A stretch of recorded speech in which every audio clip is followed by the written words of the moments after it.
The following interview is a presentation of Ofiɔ Media. It first aired on KXLU Los Angeles.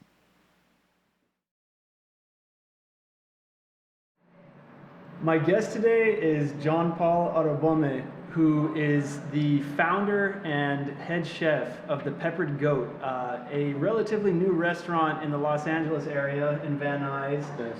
And Nigerian cuisine focused on goat meat, and you also sell other stuff. So I just want to kind of start with a very basic question. Your restaurant is one of the few Nigerian restaurants, and actually one of the few West African restaurants in the Los Angeles area. Yes. So what gave you the idea or the vision to bring that restaurant to this market? Honestly, it was just by accident. I actually studied economics, have an MBA, was a business analyst, did production for a couple of years, 3 independent movies, and a lot of traveling. And in my trips to Asia, to Africa, to South America, I would just enjoy the food. And I got into like recipes, like how'd you make that? How'd you make that? Like I'll eat at a restaurant and be like, can I speak to the chef? The food was just so good. I wanted to just understand how they put the food together. It was just something that happened over time. So the last 3 years, I went to East Africa about 3-4 times, Rwanda, Kenya, and I got into ginger. Nice. And I came back right before the pandemic hit, and I would always just cook on Instagram, just like cook for fun. And people would just be like, you should open a restaurant, you should open a restaurant. And I just never saw myself cooking because I thought it was something that old Nigerian women did. Right. All of the Nigerian restaurants are owned by like women. Right. And old women that just love to cook. It's like mom. It's a mom thing, right? And it's not to disrespect them, but it was just a mom thing, right? That was the image you had it was in just your an head image, like of a what the mom restaurant thing. business is. Yeah. And so I just never saw myself cooking. I did everything else. Build websites, like did developed apps, just not cooking, right? And so the pandemic hit. Prior to the pandemic, just a couple of months before the pandemic, I would cook. A family member, my sister had a baby, and my mom came to help with the baby. So I would always just cook and take food over to them, just randomly, like, hey, I cooked some food. Here's some food. And my mom would go off like, damn, how'd you make this? Like, I need this recipe. And I was like, Mommy, you're like one of the best chefs. Like what are you saying? High praise. Yeah, so I started to, and she was like, if you open a restaurant, people are gonna line up and buy your food. And I said, really? And she's like, I'm serious. So then I used to, because I wanted to travel a lot, I would do Uber. I would drive Uber when I was in LA, meet people. I had a leather bag line. I used to sell leather bags. I'll sell it to some of my customers in my Uber. Okay. It was pretty dope. I was just a hustler. That's a good hustle. Yeah. $500 bags, leather bags made from Durban, South Africa. Really high quality bags. Anyways, so the pandemic hit, and it was just like we're all bored at home. So I would just cook on Instagram, and people would buy, and it was so cool. And the name, the Peppered Goat, just came because I wanted to have sort of like a name, so it's not just a random cook from your home thing. And that's how it happened, you know. Prayed, fasted, God gave me direction, and it's like open a restaurant, and I did. Wow. And yeah. Beautiful, man. Beautiful. It's been fun. So did you actually open right before COVID, or like as things had shut down? As everything shut down. After everything shut down, there was nothing going on. I was home, just home. Everybody was confused. Like nobody knew what's going on. I had some money saved up, but I was still home. It's like, okay. I mean, nobody was spending money. Right. At the time, but it was just nice to have this just happen. It just happened. Instagram. Yeah. I just cooked and posted it on Instagram, just like I had been doing before. Except this time, I said it's for sale. Right. Because people would be like, "How can I get it? How can I get that?" I'm like, But for the first time, I'm like, "It's for sale," and people are like, "I want it. Okay. And even just pricing, like, I think part of my training in my MBA and just in life and business helped me with pricing, because how do you price a plate of food, right? Yeah. How do you price the goat? Like when I first bought a piece of goat to cook. So do I cut it? I have to start doing some math. So that I figured a goat's about 45 pounds. When you boil it, it shrinks to like 30 pounds. Right? So now all the fat is out the window. So from that 30 pounds, when you debone it, you're like 10 pounds. Oh, wow. So now when you're doing 10 pounds and you're trying to sell peppered goat, which is boneless, Right. you got to make a profit, right? So initially I wasn't, but I didn't even know that because I was just excited to just get in there. Oh, no and way. I had to turn on the plug in my head like Yeah. boom, boom, boom. I was doing numbers, but there was really no profit. So I had to do the maths of just, okay, this is what happens when you do this. This is what happens when you do this. And this is actually what I'm working with. Because you get a big goat, you're like, oh, this goat is like 80 pounds. But the actual meat you use will be like 15 pounds. Right. Yeah, so understanding that real quick, I had to learn that real quick. Remember, I had no formal training in food, like commercial cooking. The restaurant industry restaurant is industry, a whole thing. Yeah, and so I had to learn all that real quick. And, for sure. I meant to ask you, by the way, where did you get your MBA? Where did you go? Cal Lutheran. Okay, cool. In Thousand Oaks. Yeah. I majored in entrepreneurship and IT. Okay. Information technology. So how long have you been Southern California based? 20 years. Okay, cool, nice. Yeah, I went to college in Minnesota, but I always come back here for like the holidays. Yeah. Nice, man. Wow. So, I mean, one thing that I found really interesting about the restaurant is there's no dining room component. It's the kitchen, and it's actually in a building with a bunch of other kitchens up in Van Nuys. And then people are so into what you're doing that they're like, yeah, I'll just drive down and pick it up and take it home. And I mean, the first time I went there and I got some food from you was basically my first experience in that type of a restaurant, I think. And it just it was in the middle of COVID, and I was mostly cooking my own food and not going out much. And when I saw you doing that, I was just like, wow, I feel like a lot of businesses may end up moving in this direction. What's it been like for you doing it that way?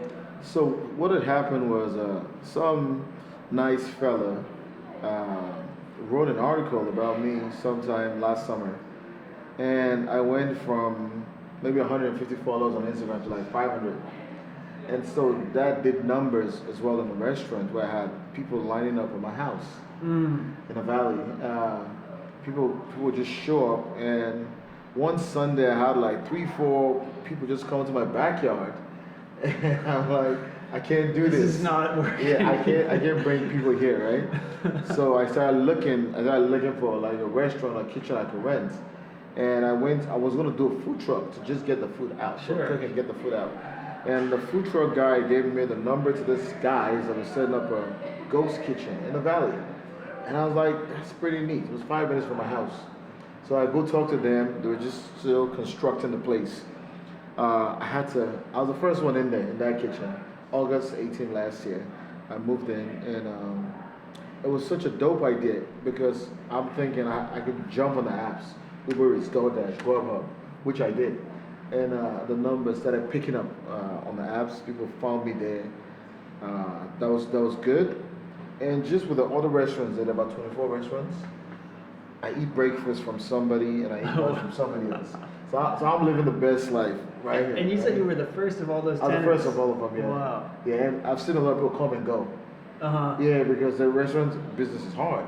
Yeah. The bag of onions I bought for $7 last year, March, April, it's $20 right now. Okay. Yeah, but my prices have sort of stayed the same. Yeah. Yeah. So I've seen 2 other Nigerian restaurants come in that same building and shut down. Oh man. Yeah. So it's you have to be very business oriented, strategic about this if you're gonna succeed. Yeah. Luckily I've heard that my food is okay, so that helps. It's a big part of it, but it's certainly not the only part. I mean, I don't know if this is true, but the statistic that you always hear people quoting is that within the first 3 years of a restaurant's lifetime, about 80% of them go out of business. I've seen more than 80%. Like in the last year, I've seen more than 80% come in that building and leave. They just can't. And even without the overhead of paying the same kind of rent that you would for a storefront and stuff, they still can't cut it in there. The difference is not that much. You'll be surprised. The difference between what I'm paying right now in that little cubicle Wow. is not that much from a restaurant outside, especially with all the empty restaurants in the city. Right. Yeah. Oh, so Yeah. prices are actually down now. Yeah, for the restaurant. Right. Different. That's why I'm looking into opening a restaurant/lounge. Okay. Yeah, but I want to bring like an international vibe, like a vibe. I want to bring a vibe, lights on the ceiling. Yeah. Type vibe, just like the ambience, the smell, the air, the AC, the couch, like just everything. I want to bring a vibe. Yeah, no kind of Yeah. hole in the wall. Yeah, no. Yeah. If we're gonna do it, let's do it right. Yeah, cool, man, cool. Yeah. So that's the plan. Another thing that I'm really interested in as part of your business model is you have sort of the daily items that a person can show up and there's probably this, there's probably that. Let me say jollof rice, for example. You know. Yeah. But then you have a bunch of other stuff on the menu, some of which are, let's say, like deeper cuts from the catalog of Nigerian food or Southwestern Nigerian food or Pan-Nigerian food. And in that case, if somebody wants it, they have to call you a day in advance or 2 days in advance so you can just, get everything together. What gave you the idea to do it like that? Because I feel like a lot of restaurants, they want to give their customers all these options, and then they end up overextending themselves, and either they're having to throw food away or they're just not putting the maximum care into each dish. I mean, I think it's a really smart strategy. Honestly, I think it's just part of business school. Like just optimizing. Optimization is like, what's the one dish everybody has to have every day? So for me, the one driving dish is my jollof rice. So in the morning when I wake up, I make sure my pot of jollof is ready. Now, I carry only 3 proteins. People be like, I want beef, I don't have beef. What I have is what I have, right? So as long as I sell out what I have, I never have waste. I'm not gonna carry 20 dishes and then just to satisfy everybody. I'm gonna do 5 and I do it real well. So I chose 3 protein. You'd be surprised to learn that last summer when I started, I sold only the pepper goat for 4 months. I didn't sell anything else. Wow. So the market wanted me to create more items on the menu. Like, sure. Make jollof, make this. And I said, I'm not ready. When I was ready, when I felt like I had enough demand, I added jollof and added stuff. So for me, I was just selling just goat. I was on like 2-3 goats every weekend, right? So for me, it's like focusing on the one thing, the demand. Demand drives supply, right? That's how I do. I'm an economist, so so go with what you know. Yeah, so like jollof rice. Everybody wants jollof rice. So I know that I'm gonna get like 20-30 requests for a plate. A plate comes with jollof, fried plantains, and one of the 3 proteins, goat, chicken, or turkey. So I have to make sure my goat, chicken, or turkey is boiled and ready to be fried and stewed. So there's a stew ready to stew it. Right. Any one of those 3. So as long as my jollof and my stew is ready, and those 3 proteins are boiled, I can provide your food in 15 minutes or less. Right. I never like make it like let it sit. It's all made to order. So the approach I was talking about, I had spoken to one of the restaurants to shut down, the young lady. And I said, your menu is too broad. You have too much stuff going on. Like you're advertising A, B, C, D, E, F. Just push one product. I pushed the pepper goat. That's what I pushed. And when you came into my kitchen, I showed you everything else I had, right? But the energy was just, like people get distracted easily. They just want to see one thing. Show them one thing. So for me, it was a pepper goat. And then even before I did pepper soup, I did a survey on my Instagram. I had to make sure there was enough demand. I didn't see 20 people tell me they wanted pepper soup. And as soon as I added pepper soup to the menu, it just went. Then people just kept ordering. So you have to test the market. If the market does not want it, don't force it on the market. Keep it simple. Keep your menu simple, especially with our model right now. I don't have 20 staffs. So even just making that food sometimes takes a lot of time. Making the egusi can take 30 minutes. Making the pepper soup, all this extra stuff, right? Now, if you call me and you tell me, I want chicken suya, I want pepper soup, I want egusi, I'll tell you, it'll take 2 hours. But if you want jollof, I can give that to you in 15 minutes. Because that's what 85% of the people want. I just want a goat plate. I just want a turkey plate. I just want a chicken plate. I got my stew ready. I got the jollof ready. And all the proteins are boiled. All I need to do is just fry them, stew them, and fry the plantains. Right. 15 minutes. Yeah, so that's sort of like the strategy. It's brilliant. And then somebody comes along and they do want the egusi stew or something like that. I tell them it'll take you an hour because I know that all the stuff is ready. So I take that extra 45 minutes to an hour to prepare your egusi soup. And the egusi, it's just the sauce. The egusi is always there. The ugu leaves I use to make everything ready. I always have the dry ingredients ready, available. Yeah. And I feel like that's even a step up from where you were before, because I remember in the past it was like you had to order certain of those items the previous day or something. So yes, now I got storage. I just make sure I have everything on ground, ready to go. Mm-hmm. And as far as the soups go, I reduce my soups to 5. So the 2,300 or however many Nigerian soups out there, right? But I reduced it to 5. Now, of those 5, egusi and ugu, which is a vegetable and for real, that goes fast almost every day. Not almost every day, the egusi and the ugu. Now, some people will come and be like, they want oha or okra or onubu, the bitter leaf soup. Those are Igbo soups. Okay. But my girl is Igbo, so she taught me how to make them. Nice. Okay. So an intertribal household. That's yes. Beautiful. And I don't know if I should be saying this, but there's this soup called the oha soup. I probably sold over 100 of them, but I've never had it. But I make it. You refuse to. I make it. I just have never had it. She taught me how to make it, and I've always made it, but I've never had it. But I make it. I taste it, but I've never had a meal with a soup. Okay. Yeah, I taste it to make sure, so I can taste the broth and know if it's going to be good. Yeah. Right? And the funny thing is, she wants me to make it for her all the time now, but she's like, you make it so good, but I've never had it. And so do you eat Igbo dishes? I have. Yeah. I'm more of I'm a simple guy. Egusi. I'm egusi. I just eat my egusi, and I don't like to dabble too much in soups. I like the onubu. I eat the onubu, the bitter leaf soup. I had that in Lagos for the first time about 6 years ago. Fell in love with the soup. Now I make it. Every now and then I'll eat it, but the oha I have never eaten. Fair enough. I mean, as long as you know how to make it. You said something earlier that I wanted to sort of get back to. You mentioned that you're a world traveler. Yes, I used to travel a lot. So, first of all, I want to hear about some of the places you've been, and also I want to hear about how traveling, like some specific examples maybe of how traveling has affected your culinary practice. Oh, that's traveling is, like I said, every time I go to a place and I eat something, I want to know how it was made. Asia, I've been in Singapore, Malaysia, the Philippines. I'm talking about I try to go in the trenches. I want to be in the hood. Even when I went to the Bahamas for the first time 15 years ago, I wanted to be in the city, not the tourist areas. I don't like tourist areas.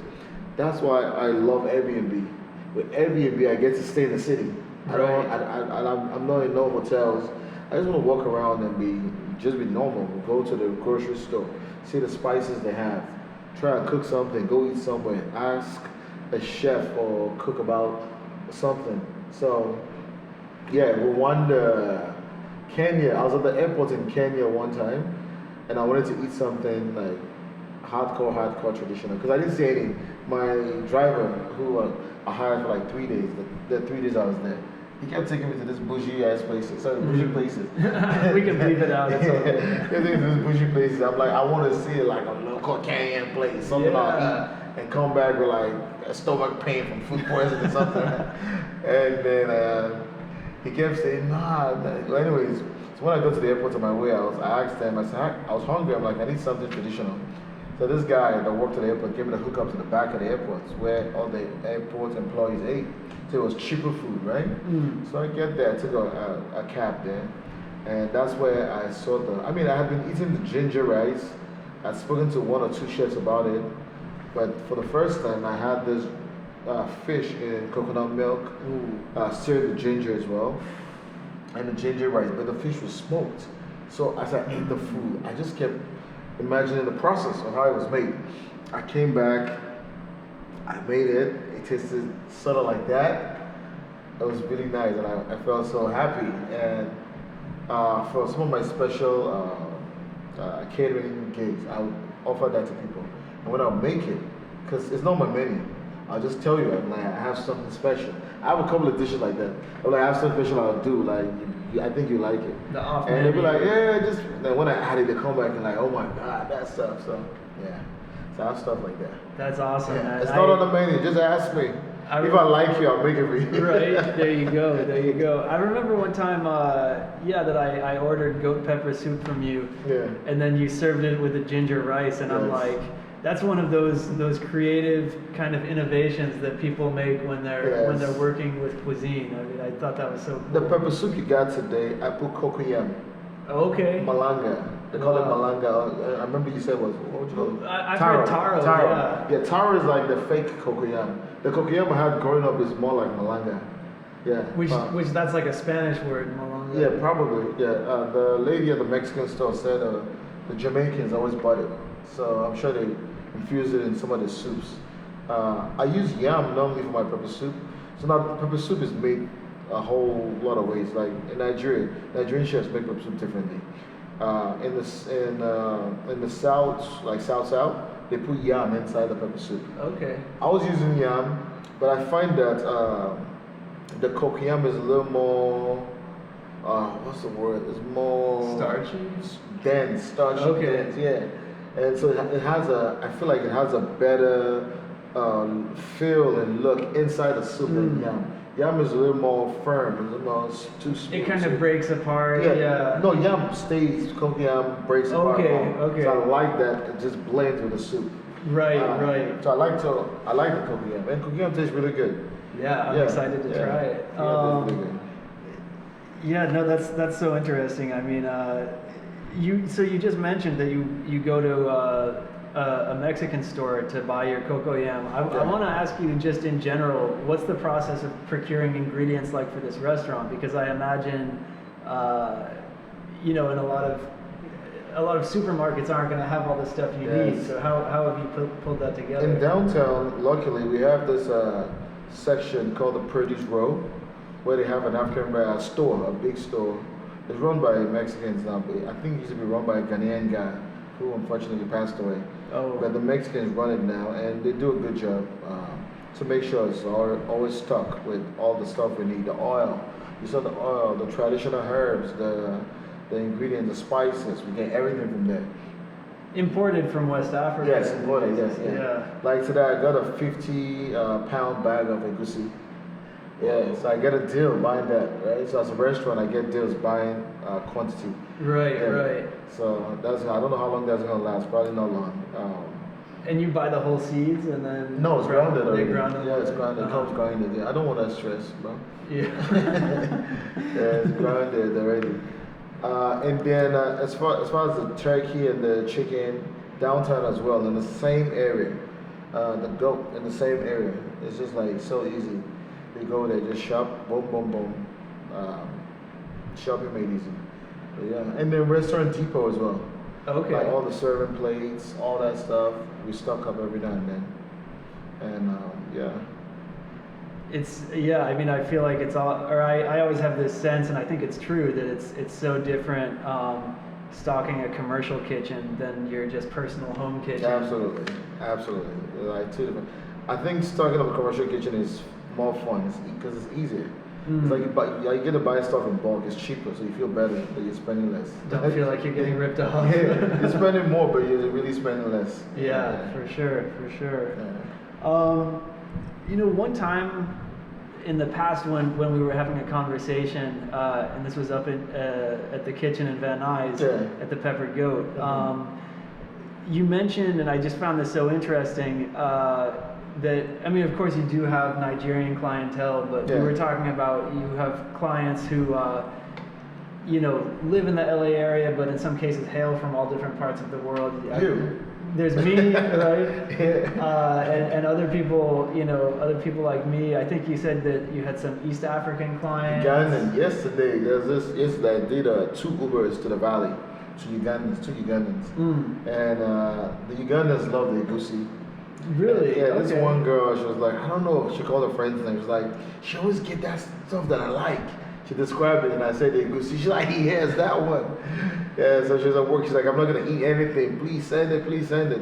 So the East Africans I found, they love goats. The Ugandans and the Kenyans love goats. Right. And I realized that when I went over there to like East Africa and I saw they had plenty goats restaurants. They're really into goat. They love the meat. And so they've been big. They've been a big part of my clientele. Ghanaians. Even though the Ghanaians always talk about the jollof wars and stuff. They always have some. They come get my comment about jollof. Nigeria. They love my They love jollof. it, right? And I just tell them my jollof is love jollof. It's not Nigerian jollof. so don't feel too bad. Just eat it. Just enjoy it. It's That's from love the heart. jollof. It's not It's from the any heart. country. Yeah. That's awesome, man. That's beautiful. It's love jollof. Go get it. We're not talking about which one is better. Just enjoy it. Once the Ghanaians are coming and patronizing a Nigerian restaurant, I feel like you know you're doing something right. The funny thing is when they come, they always throwing that joke like, it's almost as good as the Ghana jollof. I'm like, it's okay. Just take the rice and get out of here. I love my Ghanaians though. Yeah, for sure. That's amazing. And I mean, we kind of touched on this before, but when we were talking about the ginger rice, but one thing I noticed about your food is like, so one example I have is that you've incorporated habanero peppers, which are abundant here. Not so much part of the cuisine in West Africa, but you've adapted it to this kind of like, it's your own version. I want to call it an LA version. I don't know if that's appropriate or not, but what was the process like for you to kind of make all these recipes? You see, like even the peppered goat was originally started in Nigeria. They call it asun. Asun, that's what it's called. That's the name of my restaurant, the peppered goat, right? So my restaurant is named after the peppered goat, the dish. Which is okay. Wow. Yeah. So asun is what they call it. If you go to Nigeria, you can go to like 5 different restaurants and you eat a different variation of the peppered goat. So I told this one chef, she's a Nigerian chef, young chef, she called me. And she was so worried that the goat she had did not have the skin. And because in her mind, the peppered goat gotta have skin. And I let her understand that as a chef, you gotta own whatever you're making. If it doesn't have skin, make it the best way, put all the love in that skinless goat and present it like with love. And people will feel it. Skin or no skin, they won't even remember there was no skin because they'll just enjoy it. Right? And so that was my advice to her. So for me, I had to infuse that confidence in whatever I cooked. As long as I was cooking it, whatever I put in there, I knew it was going to be like the best version of that recipe or the best mix of that ingredients. It's like, add ginger here, add garlic here, add this here. If I felt it from my heart that I was making the best version of the peppered goat, that I have no worries about nothing. And so for me, that's what I've done with everything I've cooked. Like now, I told you your pepper soup.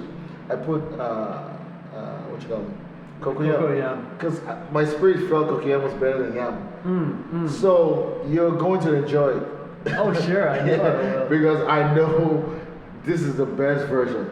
Not everybody will, but I'm saying most people will feel it. Like, because in my head, I've done the math, I've seen it, I see how cocoyam boils in water. I've eaten cocoyam, I see how, so I'm like, I think cocoyam was better than yam. And that's where like the element of individual artistry comes into the it's like, all right. That's what makes it fun and untiring. Like I'm never tired. I'm never tired of cooking, and it's crazy. And by the end of the day, when my body's like super tired, I'm like, wait, I didn't do any work today. How come I'm so tired? And my girl will be like, you worked all day today, you're cooking all day. I'm like, really?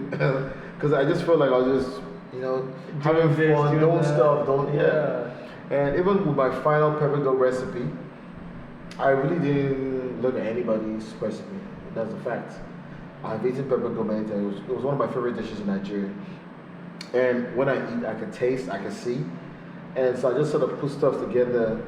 There are times when I'll season goat, for example, and I wouldn't put garlic in my goat because I put garlic in my chicken and my turkey when I season it. Why do I do that? I don't know. I just feel like the goat meat doesn't hit the garlic. It's just a feeling. I don't know. I never really follow anybody's recipe. I don't watch cooking channels. I do not watch the cooking channel. But I watch individual chefs. So if he was a chef now, I'll be like, how'd you do this? I want to see him do it, right? Those are the chefs I watch. Or I talk to you, oh, you're a chef, how'd you do this? But as far as watching, I never really watch. But yeah, That's I talk great. and I see live. Yeah. That's beautiful, man. Thank you. One last thing I want to ask you about. Well, I should start by congratulating you because I understand that you're a new father. What's? Which Daddy. Which is so, beautiful. So I went from being a goat daddy to a real daddy. A goat father.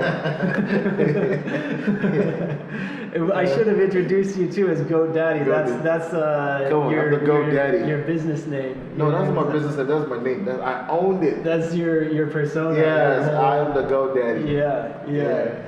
And now that you're not only a goat daddy but a real life daddy, yes. So we're actually not at the kitchen right now doing this interview. Yes, We came to offsite. your part of town because you've actually been doing, I understand, have adjusted your schedule and your work protocols, your work routine around having a kid. So can you tell me a little bit about that? Yeah, so the baby came and I used to spend a lot of time in the kitchen. I was go 15, 18 hours in the kitchen from prep to cooking to closing and everything. And I didn't spend a lot of time at home with the family. And so the discussion was had that right around the time the baby came, I would have to adjust my schedule so I have more family time because I can't be gone 18 hours and then I come home and the baby's like, Uncle. I don't want my son to call me Uncle, you know what I'm saying? So I decided to adjust and I took the bold step of adjusting my schedule at the risk of reducing sales. I knew that was going to happen, but it was okay. That was a sacrifice I was willing to make. So I moved my operations, part of it home. So I'll just cook from home 4 days of the week. And my loyal customers will still come down and just pick up and go. It's the same way they pick up at the kitchen. And then Friday and Saturday, because I didn't want to yank up the whole business from the valley, I left it in the valley and the apps, the Uber apps, DoorDash, and all that stuff, still they're operational on those 2 days, Friday and Saturday. And the other 4 days, I serve from downtown. And it's been working. I still get people that come here and pick up food. And in the valley, people will call me and I'll tell them I'm downtown. Some of them will come and some will be like, okay, I'll see you on Friday or I'll see you on Saturday. So yeah, it's been working. Either way, I've been happy. It's been less tasking on my body. I spend more time relaxing, spend more time strategizing, working on the next project, which is a restaurant/lounge. Right, which you mentioned. Yes, okay. yes, so that's not going to be under the name of the Peppered Goat. That's going to be another entity. It has to be. The Peppered Goat is just a vibe. It's just a black and white vibe. Like from the logo to the art to everything. The only color is the food. Everything else has just been like the black and white branding, and the food just lights it up. So it's gonna be the Peppered Goat. Okay, cool. It'll probably be the Peppered Goat Lounge. Word. All right, we'll stay tuned for that. Yes. Well, JohnPaul Arabome, Yes. aka Goat Daddy. Yes, sir. I want to thank you so much for taking Yes, the sir. time. Adam, thank you so much. He's a cool guy, man. He's been to Niger State, Mina.